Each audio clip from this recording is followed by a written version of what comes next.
really like, hey, I feel like I'm the only one that have my issues. I'm the only one that's going through what I'm going through, and that's completely false. But like the interesting thing is that I learned from that, and I was thinking about it the other day. It's like my last 2 roles that I've got, I never submitted a resume. Completely agree. It's interesting. I think, Dan, to your point, I'd add one thing. As you mature and you get a little bit more in your career path, you become a little bit more, self-confident. Certainly not arrogant, but self-confident. And I've found personally, as that self-confidence is built, I allow myself to be more vulnerable. And I think when you're vulnerable to a group of people in a work setting, you might be the boss, but you don't know all the answers. Welcome to GrowthPulse, the B2B Sales Podcast, where we take a deep dive into the world of business-to-business sales and how businesses can get the most out of their investment in salespeople, sales systems and processes, the lifeblood of any thriving organization. Join us as we explore a range of topics, as well as speak to some of the industry's thought leaders, vendors, success stories, and people who have just won and failed on their journey in business and sales. Before we get started, please do us a huge favor and click subscribe, follow or like wherever you're watching or listening to us. Also, please drop us a comment that you subscribed. We love to get to know our audience. Welcome everybody to another edition of GrowthPulse, the B2B Sales Podcast. I'm one of your hosts, Dan Bartels, and I'm joined by my co-host, Simon Peterson. How are you, buddy? G'day, Dan. Very well, thank you. Really looking forward to the podcast today. Yeah, it's a great one. And we're joined, Ian Barker, one of our great friends we've worked with all the way from Canada. Mate, we were just talking a moment ago. I'm not going to steal your thunder because I will definitely get the towns wrong. Where are you calling in from in Canada? I'm in a small town, Aurelia, so I'm literally like an hour and a half north of Toronto. No, it's one of the great things I do love about sales is the fact that, there is always some customers you can connect to. You don't necessarily have to be working in a big city or a major cosmopolitan town. You can really do this role from anywhere, right? And I think that's one of the great things that attracts us to it. But Ian, I want to give everyone a huge opportunity to learn a bit about yourself. We've obviously worked together in the past, but mate, you've got a fantastic story all the way from being a teacher to sort of enterprise sales, and I think that's a huge learning curve for anybody. Mate, give us a bit of your background, sort of how you got into where you are today, but sort of a bit about you. Yeah, for sure. And it's a pretty long story, but I think it's pretty important. So all you guys can pause me when you want. But essentially going to university, right? I took kinesiology. So the funny thing is at that point, I didn't know what I wanted to do. I was in sports. I was super athletic. So kinesiology, the study of human movement, just ends up being that approach that you take. So went to university, had 4 years of fun, getting marks playing sports. And then I kind of got to the point where I had to make a decision. What am I going to do? And I've always been influenced by teachers. Really appreciate the teachers I had growing up. And I personally love coaching. Like for me, I always had this vision of having kids and the little rugrats and coaching their soccer or their baseball or what it may be. And so I kind of got to that point where I had to make a decision, and I opted to go to teachers college. And at that point, I don't know if it was me just saying, hey, I need to buy some time. But I knew that it was something that I would be happy doing. So I did 1 year of teachers college here in Canada, and then ultimately got put in another position where it's, hey, all right, now you're out in the workforce. So I was applying at jobs, working in teaching, and not that I was unhappy with my role, but I actually went and had a dinner with my brother, and I was kind of frustrated with the system and just trying to get in. It's highly bureaucratic. And I said, I just don't know what I'm doing right now. And we had probably about 8 buddies around the table, and everybody looks at me at the same time and goes, why the heck aren't you in sales? And I was like, you know what? I don't know. And I'd done sales in my past, retail, like B2C, working at cell phone shops and whatnot. And I really couldn't give them a firm answer. They said, Ian, like, you're so good at sales. You're such a great talker. You're always genuine in conversation. You always want to explore and understand things a little bit more. Why not try and get into sales when you're young? So I kid you not, literally put down my napkin, put down my plate, ran to the guest bedroom and jumped on my laptop and searched high-tech companies. And the first one that came up was Salesforce. And so I sent over my, probably, if I look back at it, like absolutely awful resume, but I shot it off to Salesforce and I crossed my fingers. And within that week, I got a call back from a recruiter. And honestly, I would say the rest is history. Wow. What do you reckon stood out in terms of what you put? You said it was an ordinary resume. You look back on it now and cringe. Like, what do you think stood out? Oh, that's a tough one. I think honestly, I always say that I think they took a chance on me, and I think what the opportunity was is Salesforce was big back then. This is back in 2014. Like I think they definitely had a lot of buzz. Personally, for me, I had Yeah. no idea. I couldn't. I had no clue what Salesforce was, what cloud computing was. But I think it was still early enough where they were just looking to Mm. bring people in. Right? They were at such high growth that and again, I wasn't coming in at an enterprise or a full sales cycles role. I was coming in at the entry level. I was coming in at BDR. And I actually remember in the conversation, Ted Bagley is the recruiter. He's an awesome guy. And he was great for me because he challenged me at every part of our conversation. And one of the biggest decisions or one of the biggest challenges I made to him is he said, "Hey, I think you're an SDR." And this role at Salesforce and SDR is largely inbound, BDR being largely outbound within Salesforce. And I challenged him and I said, "Look, Ted, my day job is trying to gain people's interest level within 5 seconds. I work behind a kiosk selling cell phones. My job is to be able to understand what's going on, what are their challenges before they even promote those or provide those to me." And he said, "All right, you're on a BDR. You're on a BDR." So like, I don't know if there was something exactly in my resume, but I think once I got that conversation, I knew that there was no looking back. Yeah.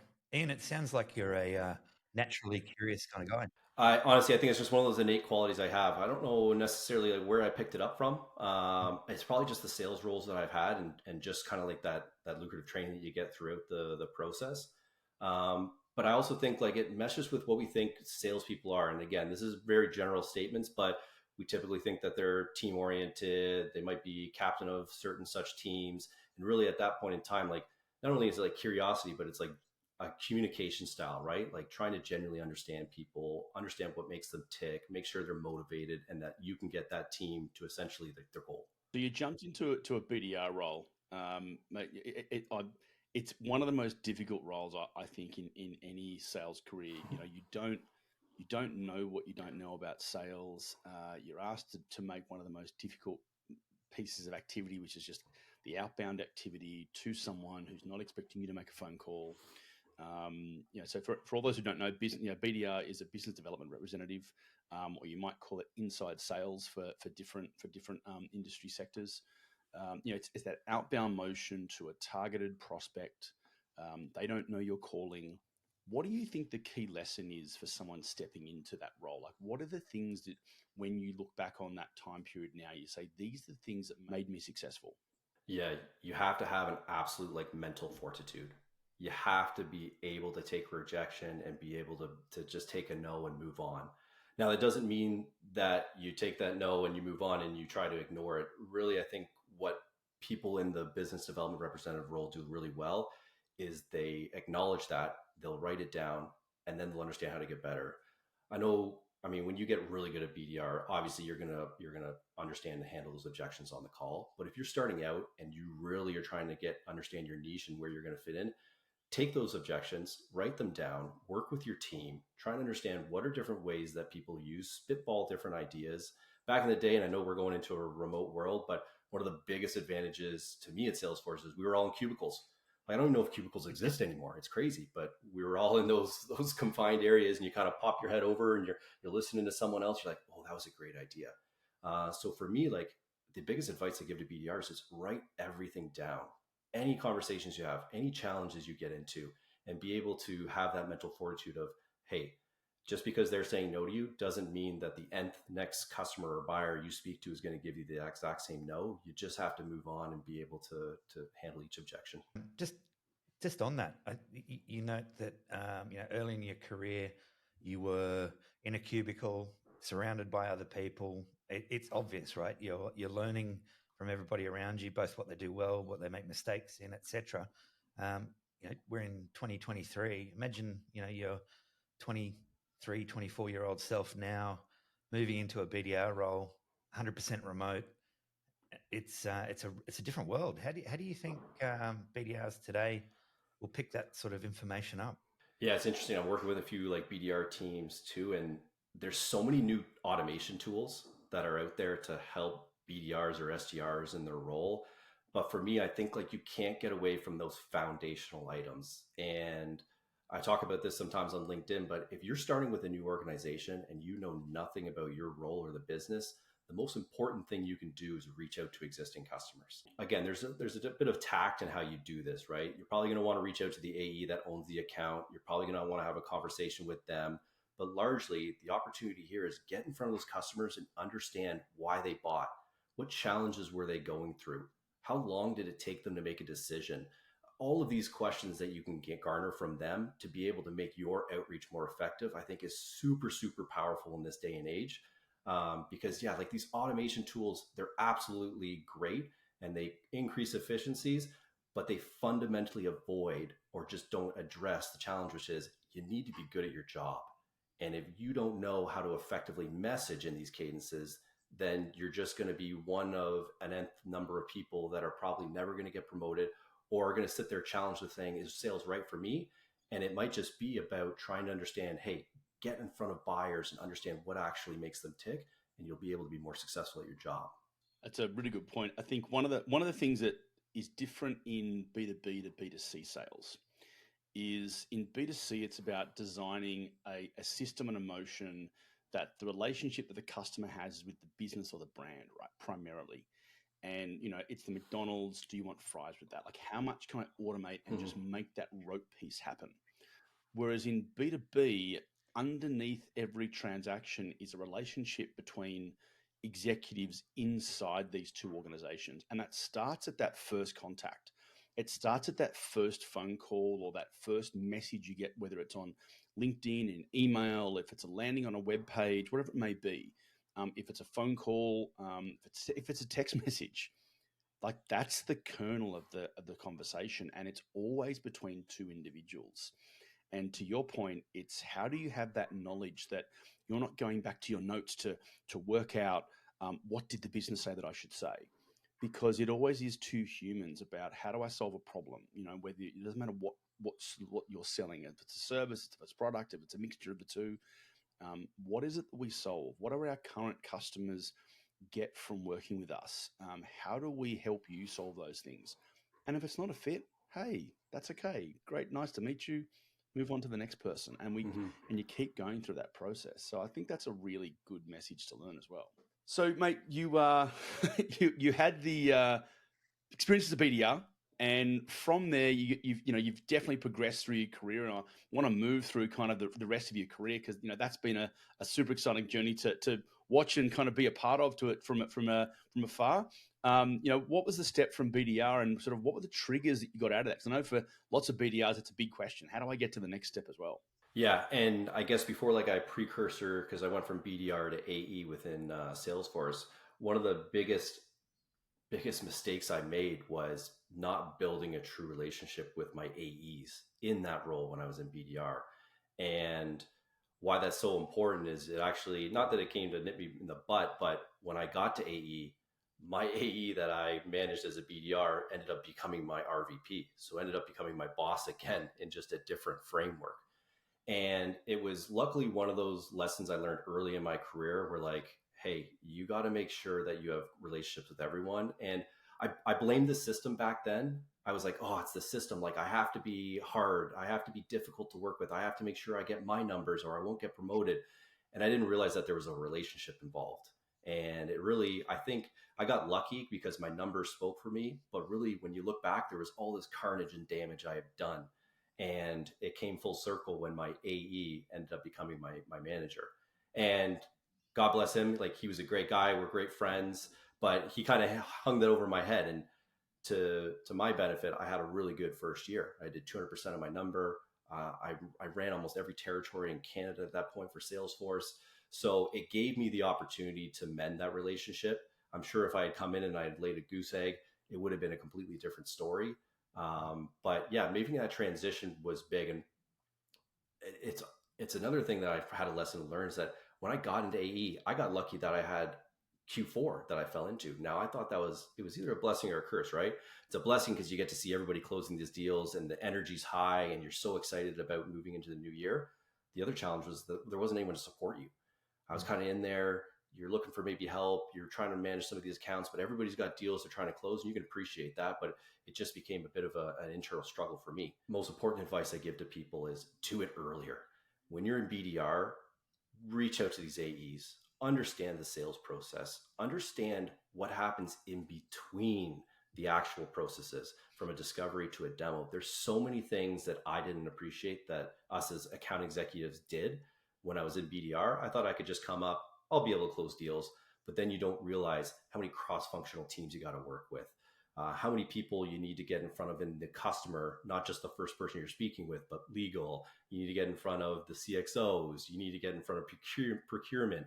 There were so many things I didn't understand. So really networking and being able to understand what are those things that necessarily you can't see in sitting in a demo. Sit down with the AEs and understand what are those intangible things that you really need to do in a deal to make sure that you're successful. It's an interesting one, Ian, because you talk about the networking piece. I'm curious, did you find yourself, as you got more and more into the sales motion, and potentially, lesson learned as you moved out of BDR role, but did you have mentors along the way? Did you find, certain people or certain types of AEs would lean in more than others? And did you actively seek out, mentors to help you work through the steps in your career?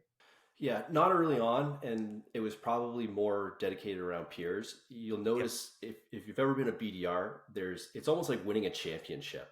Like those people are your friends for life. Those are people that you went to war with, and again, maybe that's another mistake that we make, right? In that kind of role is it's like only we understand ourselves. No one else understands us and goes through the grind. But then, in terms of moving into my account executive career, that's where you really understood where mentorships came in place, whether it be like old RVPs or typically you want to kind of find that step level, right? You want to find someone who's likely in a role above you, if not two above you, to help guide you. They've been through that process. They understand it. For example, for me or for someone in my position, like I expect a BDR to reach out to me and say, hey, Ian, I want to understand your career progression, right? From a BDR to an AE, now technically in a consulting and an advisory role, like those are the people that I see should be seeking out people like myself that are in account executive roles to carrying those mentorships.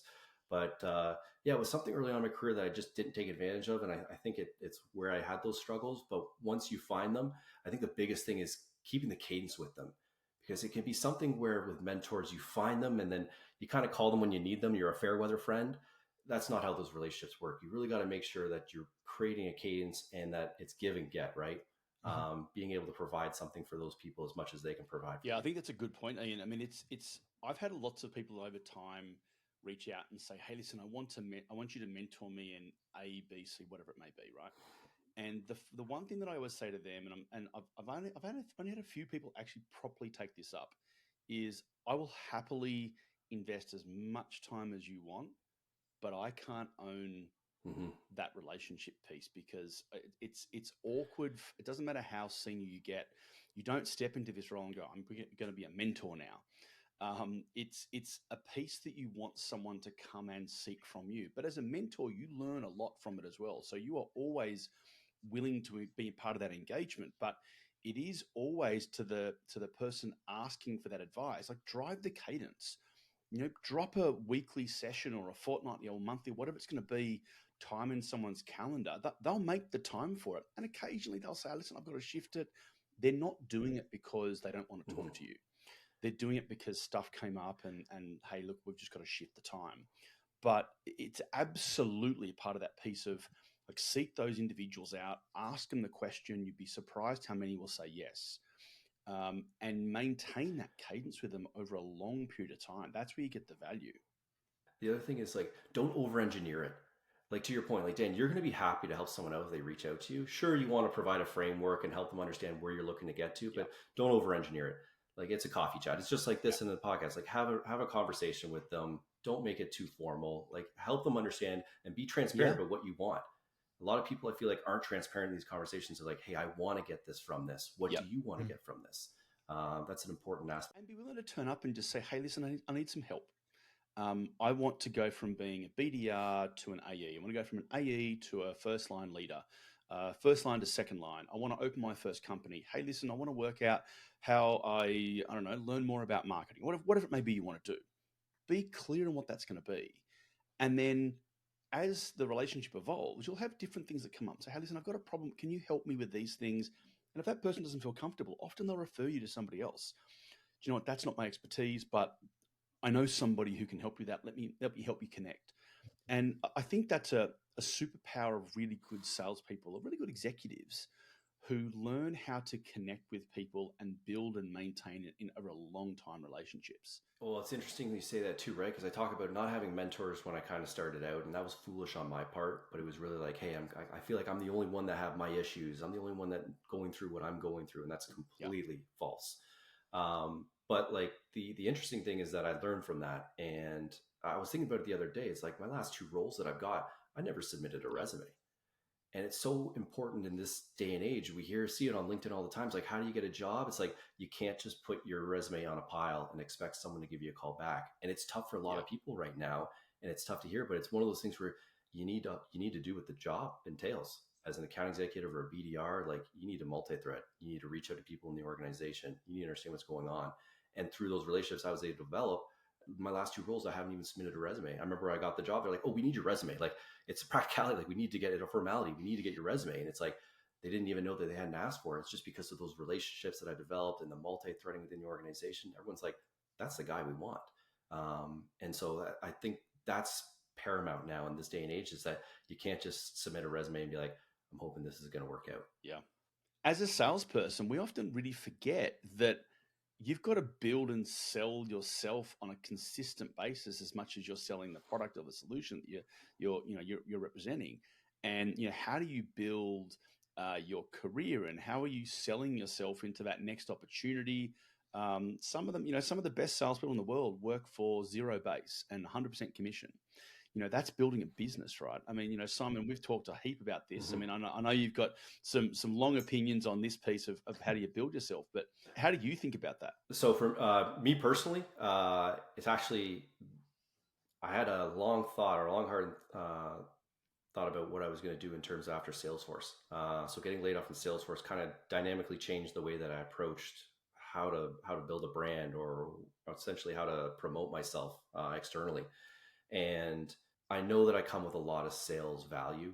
I've known that throughout my career, just simply from people reaching out to me and saying, hey, Ian, how do you do this? Or Ian, how do you do that? And you start to appreciate that, hey, there might be something that you can actually provide others.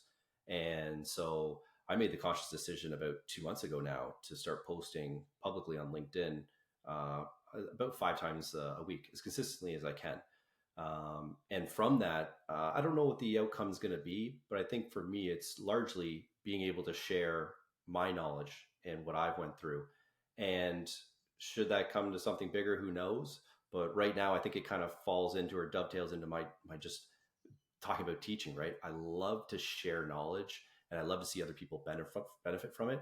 And it's actually incredible how much feedback I've gotten in the past 2 months of people just reaching out and being like, hey, I'm applying your tips and tricks, or the conversations I have with people to help them get jobs, and then reaching out and being like, hey, I got the job and I was also able to negotiate an extra week of vacation. Like, it's super impactful to be able to see the impact you're making on, or the influences you're making on other people's lives and careers. Completely agree. It's interesting. I think, Dan, to your point, I'd add one thing.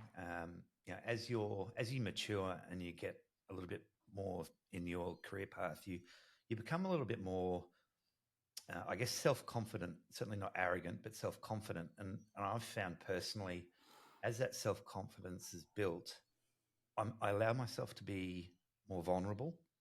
And I think when you're vulnerable to a group of people in a work setting, you might be the boss, but you don't know all the answers. And I think certainly opening yourself up to be vulnerable, I found, engages my team in the debate and the conversation, how we run a sales cycle, what we do, how we do it really well, what we failed at, what we're going to improve next time. And I find that when a team looks at their leader and, that you clearly know what you're doing, etc., but you open yourself up to being a little bit vulnerable, but definitely curious about how to improve. That, to me, also creates a real genuine relationship. And I've found, certainly when I've been mentoring people, they'll ask me a question. I just don't know the answer. Or I know people that do know the answer. And just opening yourself up to say, look, I'm not the oracle that knows everything. I think that also helps, certainly allows the people I've mentored to give them permission to not know the answer to everything. Because I think you sort of alluded to it earlier that, early in your career, it was all about you. You had to be the best person. You had to know everything. You had to be the hero. Certainly, the BDR role is one of survival of the fittest. But I think as you get further on in your career, actually admitting to yourself you don't know the answers to everything is really the first step to that rapid career journey that you've certainly been on. The openness to learn, etc. And I think it's tough to share, but you want to do it with the SDRs and the BDRs that are entry level. In the world of sales, everything is transparent. Everybody knows your performance. Everybody knows how you're doing. And the challenge is if there's not someone there to tell you, hey, you're not defined by your numbers, you fall into it, right? And if you're low on the dashboard, you become desperate. If you're high on the dashboard, you begin to get an ego. And it's one of those things where I know if me in a position of power, that would be one of those things that I would stress is, hey, we're not defined by our numbers. As a collective whole, sure, the business wants to do well, but let's lean on each other to understand how do we get past these points? How do we move forward? How do we make sure that as an organization, we're successful? It's the same way to look at it as yourself. Like you're not defined by 1 month. Heck, you could falter in 1 month, but achieve 200% in the entire year. It's all about perspective and timeline. Whatever you're looking at, you're going to define success. Just define it in the way that makes sense for you so that you build your confidence. Yeah, I think a lot of salespeople forget, particularly when you're early in your career, maybe you haven't learned it yet versus forget that it's never about a single deal. It's never about a single role. It's never about a single year, quarter, month, whatever it may be. It is about consistent performance over a long period of time, and that performance is built. It's not, I hear people give credence to the start, that experience you had at the beginning of someone saying to you, you're good at talking to people and you can relate. You're a great salesperson. And, you may or may not agree with this, but when you look back on yourself at that point, you're like, I wasn't a salesperson. You guys all might have thought I had potential, but I didn't know what a salesperson was when I started. There are some personality pieces that mean I might have a bit more resilience, but it doesn't necessarily, that's not what a salesperson makes. And I think it's learning all those skills. When I saw this great clip from Ed Sheeran the other day, actually playing on an interview how bad he was at singing at the beginning. He's like, I learned to be an artist. I learned to be a musician. And I think it's the same as being a salesperson. Nobody starts their career being a strategic enterprise salesperson closing $1 million deals. It just doesn't happen. And all those people who've even built startups that you think, erupted overnight, they've been around for 10 years learning their craft. They've built it. They've failed multiple times. And I think in sales, it's understanding that there are more dips in the curve than there are spikes. And every single one of those dips, every one of those rejections is getting you it's building up the scales on the back. It's building up the scar tissue, right? For how do I learn how to not do that next time? And it is that resilience that long term, builds where you need to go. I mean, you mentioned a moment ago, being laid off at Salesforce, and you'd be amazed at the number of people who've had that experience. But if you're in sales, you will get laid off at some point in time, and that's completely okay. You're kind of not trying hard enough, or you're not pushing hard enough in a territory that's more difficult, or in that year that's, you're trying to get outside your comfort zone. I think that's a really key piece of messaging that, particularly at the moment where so many of our colleagues around the world are, struggling with either finding a new role or their company's downsized and whatever it may be. This is the downside of a downward pointing economy, of learning those key pieces of how do you pick yourself up and go again. I mean, Simon, you've been through more of these cycles than I have, only a little bit more. What are your key lessons as going through those cycles? Mate, it's I guess the first lesson, it's not about you 99% of the time. You're a decent salesperson. And look, it's interesting. I spent 20 years in my first company, which probably never happens and probably never will happen again. I loved that. And it was, building a foundation, but then I got into, SaaS, and I've had a number of different roles over that period of time. And I think, getting laid off, leaving an organization, it's a stressful time, but I think you go through a phase of, I guess, feeling like you're not worthy, or something about you is not perfect. But I think the key lesson I learned is nobody's perfect, A, and B, I think it happens to all of us, and it's not necessarily about you. It's the circumstances of the market, the company, things change, bad timing, whatever. But you just got to pick yourself up and move on. And I think, Ian, it's interesting. You left Salesforce and stayed in the Salesforce ecosystem and moved on to a company. I believe Financial Force was your next move. Now Certinia. It's an interesting one because you had started your sales career at Salesforce. You started at the bottom, as you said, it sort of in BDR. You moved through SMB, commercial, and became a good salesperson at Salesforce. Then you moved. You jumped in, same ecosystem but completely different product.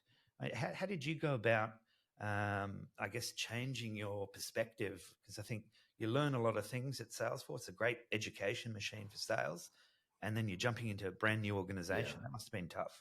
Yeah, and the way that I think about it is like I got like my 4 to 5 year degree in business because I didn't have a business degree, right? So Salesforce, kind of diving in feet first, I got that business degree, and there was something that was just like itching at me in terms of I considered myself young, which I hope I was, but I had understood CRM. So I understood the front office play. I knew sales, marketing, a bit of the operation side, but I always left a meeting just dumbfounded that I could sit in a room with a CFO and really have no understanding of the tools he touched, what was important to him, because I was really having conversations around sales, opportunity, closing business. But at the end of the day, no real money had been exchanged yet. So for me, I just thought it was a good opportunity to go over, stay within the ecosystem, which made it a lot more easy, and jump over to Financial Force. And so when I got there, I kind of had that, you have all those self-doubts. Well, when I moved to Financial Force, I tried to really reverse that and say, hey, you have all the tools in the toolkit now. Now go apply them and be even more dangerous. And on top of that, not only could I have conversations on the back office as I was learning, understanding professional services and accounting, I could handle conversations on the front end with Salesforce. And to me, at Certinia, it was a leg up upon other peers and colleagues that didn't have the ability to have the understanding of the Salesforce ecosystem, because there's two fundamental buyers in every conversation you go into. There's your customer or your prospect, and then there was Salesforce. You not only had to sell your buyer and your customer, or your prospect, on why your solution was good, you then had to go and pivot to Salesforce and tell them why you're eating all of their budget and all of the money that's been assigned to Salesforce and why it's a good decision, right? So it was even a degree harder in terms of like sales approaches and methodologies of being able to understand, hey, I'm not only just selling to my customer, I now need to sell to two people. I think translating that message to the wider market, right? I think so many salespeople don't understand that context of there's a transaction beyond the transaction. So it might translate that you're selling what doesn't know what you're selling, but it might be the bank that this particular buyer's got to convince what they're going to spend their money on. It might be investors. It might be that there are other parties or partners that they're working with. I mean, if you're in building, you're selling to a subcontractor who's got to go and sell to the primary contractor, who's got to go and sell to the developer. So it doesn't matter how great your product is. If those people along the chain don't also agree in the execution of this, your deal's not going to happen. If you're selling spare parts to a manufacturer whose product is bought by somebody else, again, if that doesn't deliver the outcomes that the end user or the final part of this transaction needs, you're not going to get the outcomes. So I think it's a really good lesson we all learned selling in an ecosystem, that if you want to go and do these bigger deals, how do you wrap or understand everybody else in that transaction and start to actually pull those levers at the same time? It not only accelerates your deals, it expands the size of what they could possibly be. Because otherwise everybody's being really cautious about that first engagement or how much we might invest, because I'm not quite so sure how successful this will be. Whereas when every single party of that sort of stakeholder group is invested, embedded in the engagement and looking beyond the transaction, the size, the scope, the profitability you can drive, all expand as a factor of that. And I think that's a key lesson that we learned at selling as ISVs inside the Salesforce ecosystem, but it applies to every single company. And it's amazing to me how many companies really don't learn that. I mean, Simon, you sold at SAP for a long time, and you sort of really taught me a whole lot of that about selling in that sort of ecosystem model. Where else have you seen it sort of applied wider in the market? Look, it's an interesting one. I'm now in a mode where I'm selling data protection, and the role I'm in right now, it's pure indirect. So my history with SAP, Salesforce, etc. It's a direct sales model. So the salesperson engages the prospect, and you do the deal. Where I am now, it's a role of influence, and the role that's interesting. So the actual sales motion is 100% indirect, and that is a conscious decision by the business, how we engage. So we have distributors, resellers, alliance partners. So it's a really complicated, I wouldn't say mess, but a complicated list of relationships that are out there. And you've just got to take everybody's point of view into account. And I think what's interesting, I talk to my sales team now, and it's very much, it's an indirect sales model, but a direct engagement model. So I still need to convince my end customer that the data protection solution that I'm talking about is actually going to solve a business problem. And really one of the things I've got to do is move that conversation to a business conversation. So we talk about cybersecurity, ransomware, all of those bits and pieces. But fundamentally, at the end of the day, I'm not the one that's writing the transaction. So I've got a role of influence to a reseller, to an implementation partner, to an alliance partner. And I think that many different stakeholders, it's complicated. But the upside of that model is it's a one-to-many. So I've got 10 sellers in a team, but I've got 100 odd resellers that those 10 sellers are talking to. So my reach is massive. So the ability for me to make a big number is enormous. However, the role of the seller is a role of influence. And to your point, Dan, there's always somebody down that supply chain that I'm needing to influence, make sure that they understand the problem I'm solving. And I think a lot of people that have done their entire career as a direct seller would get shaky and nervous when they think about the number of other people out there that are influencing their ability to be successful. And most enterprise salespeople are by nature control freaks, and learning to open up and really educate the entire supply chain of that sales motion around why this prospect will benefit from your solution. It's a different way of doing things, but I think it's an enormously good challenge. But it means that role of influence becomes just that much more pivotal to your success. So it's fun. I've got to say, throwing yourself in the deep end of a 100% indirect model after so many years of direct, it's a different way of doing things. But I draw on my time at SAP, where we had partners and roles of influence. Certainly at Cetinia, we had resellers, very, very early stage resellers, but it's the fundamentals are the same, right? You've just got to identify who the stakeholders are in your sales cycle, how you influence them, how they get paid. If you don't know how the people in your supply chain get paid, then you're probably going to fall over pretty quickly. And at the end of the day, it's still a role of influence with the end customer. You still need to understand the problem you're going to solve. Yeah. So there's just that many more people in there. Yeah. I mean, Ian, you spent some time in your career as you sort of moved on from A land into partner land at one of the big consulting firms. And I think the consulting firms have lived and breathed this kind of that sphere of influence model for so long. It's how they run. I mean, what are the key lessons that you learned around your time in big consulting? Yeah, well, it's interesting because my role as I come in is to be business development. So a lot of these consulting firms are realizing that maybe you need to have a two-pronged approach. So we can't be fully 100% indirect or through the influence model. We need to actually be able to reach out to these customers and prospects on our own and try and develop our own business. So really that's the role that I take on, is speaking with other vendors in the market, so to speak, that are looking to get involved with these buyers or these prospects or customers, and understanding if there's a way that I might be able to involve myself in the conversation.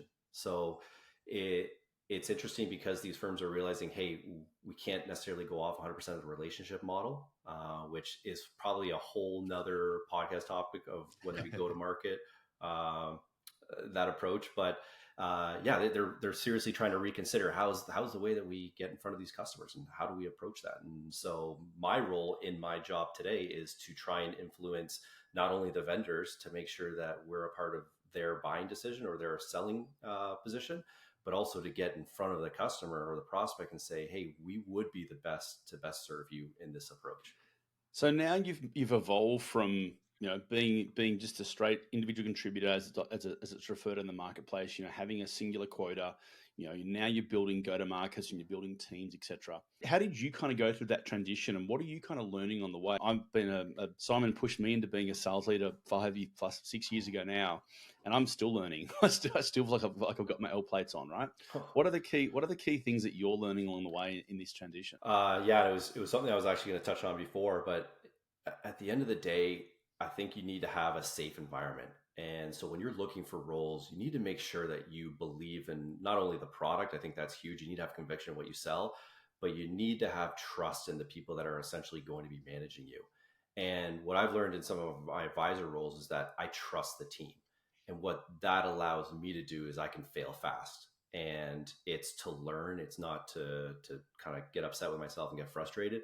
Like, and in some of these roles, you do need to fail fast. I'm working with a startup right now, and it's the only way that you're going to learn. We're in a situation where there isn't a blueprint. We don't have the path to success. And so in order to define that, we need to fail and we need to understand what doesn't work. And where's our ICP? Is it 200 to 500 million? Is it 500 to 1 billion? Is it residential? Is it commercial? All these different questions are getting thrown at us. And to your point, Dan, you're always learning. And I think that's the other approach you need to take, is that you have to be an absolute sponge. You have to be able to take criticism. You have to be able to take feedback.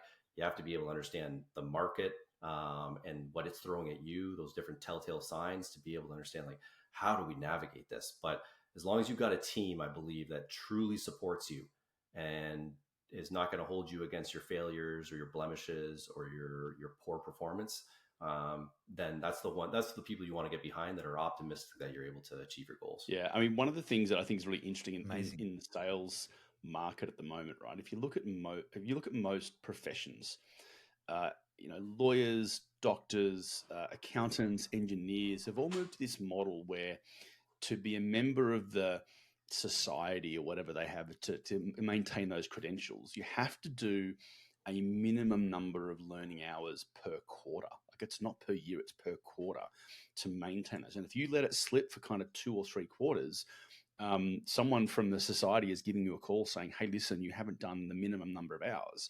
And you can't fall on an excuse of saying, yeah, but from a lawyer, I've had a big case, so I haven't. No, you've got to do the hours. And as a salesperson, I know when I came through early in my career, if you were seen as one of those guys who constantly had, more sales books on your desk, or you were always listening to a new podcast, it was really easy to perceive for yourself that, I don't know, that wasn't cool. And I think we've really got to shake that off as salespeople and say, hey, why are you not learning more? Why are you not reading more? Why are you not learning from those who are offering information on podcasts or LinkedIn or whatever? Every other career in the world does this all the time, and they formalize it into how they develop. Right? We have to build this process, because there is a process. There's skills, and you can learn them, and you can stand on the shoulders of others. Those who are out there teaching, we're not infallible. We have our own mistakes, but we're trying to share what we've learned along the way, and so we can learn from our communities as well. Simon, we're doing a heap of teaching, and I know we're doing a heap of listening and learning all at the same time. It's really, really building it within us. And Ian, I know you're doing a whole heap as well. Probably ask you first, Simon. What are the things over the last couple of months that have really struck you in terms of things that we should learn as leaders? I think there's a difference between, as a leader, being told you should be empathetic towards your team. You should be allowing your team members to be vulnerable or make mistakes, etc. You get told that. There's a difference between being told you should be like that versus actually delivering on that to your team. And I've worked with leaders before that will stand up and wave and tell me that it's okay, that you can fail, you can be open, you can trust me, etc. And you think that's great, but then their actions don't actually deliver on that promise. So I think the biggest thing is it's all well and good to know what you're supposed to do as a good leader, but you've got to look in the mirror a lot. And are you actually delivering on allowing people to be vulnerable, make mistakes, etc.? And there's a big difference between knowing what you should do and actually doing it. And I think that's probably one of the big ones. And I'm learning constantly. I sit on this podcast. We've got all fabulous guests in. I listen to some of the things you've just said, and I've gone, I'd forgotten. I got to go do that. And so, it's just a constant reminder. Look in the mirror often is probably the best piece of advice I've got. And I don't mean look in the mirror to see how ugly you are or how old you are, but look in the mirror to see, are the actions you're telling yourself you are doing as a good leader actually what you're doing? Ian, same question for you, mate. What are the key lessons you reckon you've learned over the last little period? Yeah, well, first off, I agree with Simon's, but one thing I think recently, and I've just seen it on LinkedIn and I'm trying to get better at it, is acknowledging differing perspectives. As leaders and as we get more tenured in our sales career, we define success based on what we did really good, right? And we kind of stay with that. We put the blinders on and we're hyper-focused. And sometimes we coach or train to that. What happens is we start to lose focus on maybe what's going on around us or differing beliefs or challenges. And not that you have to agree with them, but take parts from them, because there's a lot of people that are sharing great advice. And if you can take something from it and build it into your process and make yours that much better, I think it's super impactful. So I like to look for leaders that kind of allow and invite challenging perspectives. And again, like I said, it's not about it being right, but it's about you sitting down, fundamentally understanding what their perspective is, and then saying, hey, you know what? I don't agree with 10% of it, but that 10% was good. I'm going to build that into my playbook, and here we go. And we're going to be that much better. Yeah, look, that's a really good point, Ian, and it's something that I give Simon credit for. A couple of years ago when we worked together, just to sort of reminisce and look back at our history, Simon. But we walked into Financial Force, and the team in Australia. Simon made the comment. He walked in one day and said, "There's a lot of white males in this team," and as we kind of sat down and said, "Okay, let's think about diversity," it wasn't let's go and find more females or those of a different color or a different creed or sexuality. We actually started to build it into, hey, listen, we're selling into the ERP space, so why don't we have someone with SAP background? Okay, where's our Oracle guy? Where's our Workday person? And we intentionally went and brought in all these people with differing skills and backgrounds. We brought in someone who had financial experience. We brought in someone who had sold procurement, and it actually rounded out the whole team. And then by proxy, we actually, because we were specifically searching these different individuals, we ended up with this really diverse team. So our diversity was by design, not because we were trying to tick a corporate box. We were trying to build a team that brought different perspectives and experiences, so that when anybody was looking at a deal and said, I want to do a deal review, you could bring this like super team in and, hey, listen, Oracle will say this. Oh, I hadn't thought about that. Hey, listen, Workday strength like this. Oh, I hadn't thought about that. And then even if it was really easy then for someone to walk in and say, actually, this isn't the customer we should spend time on. I've got 5 deals here. These 3, they're not our deal. Okay, let's focus on these other 2 where we can do a really good job here, and we can, surprise and delight the customer and grow the deal size, and they'll be fantastic references. But if you didn't know that as an AE looking at your deal cycles, sometimes they weren't the largest deals, but they were the most successful ones. And Simon, that was a specific action that you put in place, so probably stole your thunder there a bit.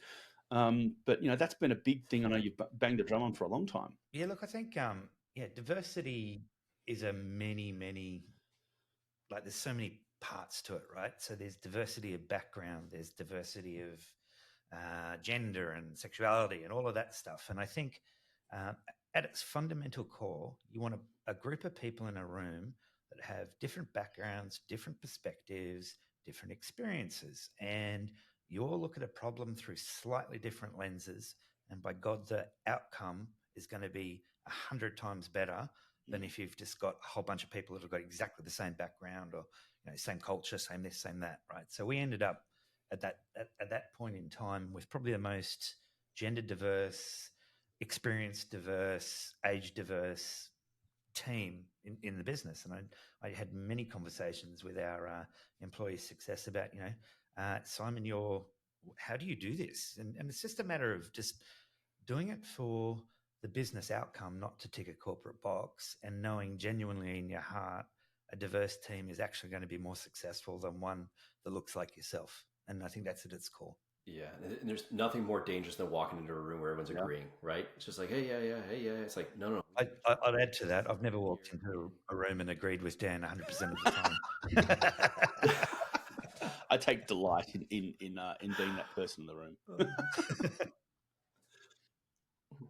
But it's funny too, because like I think one of those impactful things in sales is when you lose a deal, and you sit in a room and you bring in all your colleagues and you guys say, "What did I do wrong?" And the challenge with it is everybody's looks like you and acts like you. They're gonna pat you on the back and be like, "Great job, gung ho! You tried your best. You lost." Then you bring in some other people that are from different backgrounds, different financial backgrounds, or ERP or whatnot, and they're like, "Well, I would have done this differently," or "Hey, I would have challenged here. I would have been more multi-threaded here." And it's just like it just opens up a world of possibilities on your next deals going forward. And again, you don't want everybody in the room just agree. Yeah, look, it's a yep. I draw on so many other parts of my life, and I always kind of look at in my refereeing career, right? Something's always going to go wrong in a game. Something is going to kick you in the shins, right? And as soon as that thing happens, I'm like, great, excellent. It's going to be, I know what that thing was now, and now I can resolve that, and it's going to be a great game. And I've got some fantastic stories I'll tell another day about that. But in a sales cycle, if you're in a deal and it's all green, know that it's not. Know that you just don't know where it's red. And your job is to actually surface and uncover where it's red. Because every single time I've run through a deal cycle and it's all perfect, it's all happening and it's closing, and I've not in anywhere near the cycle solved a problem, or I haven't encountered a roadblock, it's coming.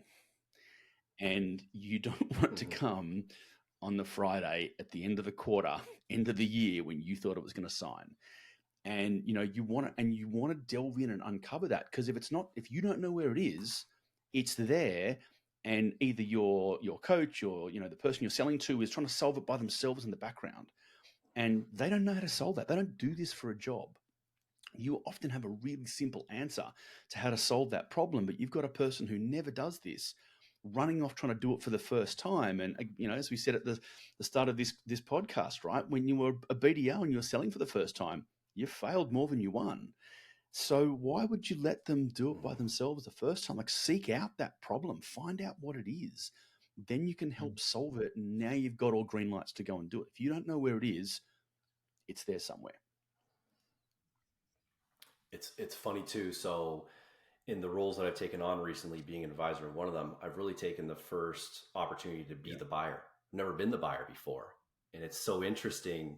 We think we're really good at selling, and then we get flipped in and be the buyer. And I'm kind of looking at the CEO being like, oh, I don't know what questions I need to actually ask you before I jump into this. Like, I think I understand what I want, but I don't know what our process is and things like that. So I always tell people I speak with, I'm like, make sure like you own the process. But at the same time, as you're coaching them, try and understand if they have a process, because the way that we sell to our customers is probably the process internally we're going to take on. So make sure you're asking the questions like, how do your customers buy from you? Help me understand that, because you're going to find some of those roadblocks that might come out. The actual example in this buying situation I went through, the person did a great job, kind of applying them. But like, as I think back, I'm like, they asked critical questions, but they ignored my response. And that was a challenge. One of them was very big, where it came down to, hey, we're $6,000 for a single seat. I said, my gosh, there's no way I can afford that. The other people are one seat for 2,000. So, we buy in bulk. You can't reduce the user count. And I said, oh, that's tough. Right there, we just kept on in the conversation. Now, to me, like, that was the red flag, and we didn't push deeper on it. I mean, he could have probably asked me, like, it's tough, but like, hey, given the $5,000 delta, is there value in my product? I don't know if I could have answered that on the call. And like, just being able to explore a little bit deeper and understand those things. But instead, he's just like, hey, yeah, we'll keep moving forward. We're just going to get you to the end. I'm going to hopefully get the verbal, and then the deal's going to fall apart. So I always try and tell people, like, you got to have not the happy years, you got to have the pessimistic years, right? Where like you hear something like that, it's like, hold on, pause. There's no way you can move forward if I'm 6,000 and they're 1,000. How are you going to internally understand how our purchase would make sense? Like, help me understand that. And then I would be able to maybe dive into that and probably tell them on the call, hey, you know what? I can't go with you. Like, you're just too expensive. But instead, we went through the process and we kind of tagged it on a little bit. And there was a few calls after that. Now, personally, I knew there probably wasn't going to be a decision there, but I was still holding out for something to happen where he could have been like, hey, you know what? It was great working with you, but I'm going to go chase deals that are real. And so it's just like the tough thing you get from being able to try and understand other people's buying process. For sure. Well, Ian, we're getting to the top of the hour, mate, and we kind of wrap up all of these sessions with, top piece of advice. Love to ask you the same question. We've been through, you've been through in your career, stepping into sales from being a teacher, BDR to AE to now leading teams. Like, someone going through those transitions anywhere, what's the one piece of advice you'd leave them with? Yeah, I think if you're going to come outside with a different degree, the goal is get in front of people early. If you're looking at a company and you think it's attractive, reach out to people that are going to be in your role, reach out to the hiring manager, build your own perspective of what that account possibly, or that company could possibly provide to you. Don't go into it blind. Don't throw your resume on a table. Make sure that you're reaching out to people in advance and understanding more of like the internal ecosystem of that business. Mate, fantastic advice. Well, everybody, thank you so much for joining us on GrowthPulse, the B2B Sales Podcast. If you are watching us on YouTube, please click subscribe, give us a like and a comment down below. If you're listening to us on Spotify, Apple, or your favorite podcast platform, please give us 5 stars, make a comment if you can on the platform. Share with your friends the fact that we're here. We hope you got some value from the call. But Ian, Simon, thanks for joining us. Have a great day. Thanks for having me. Appreciate it. Thank you. You guys.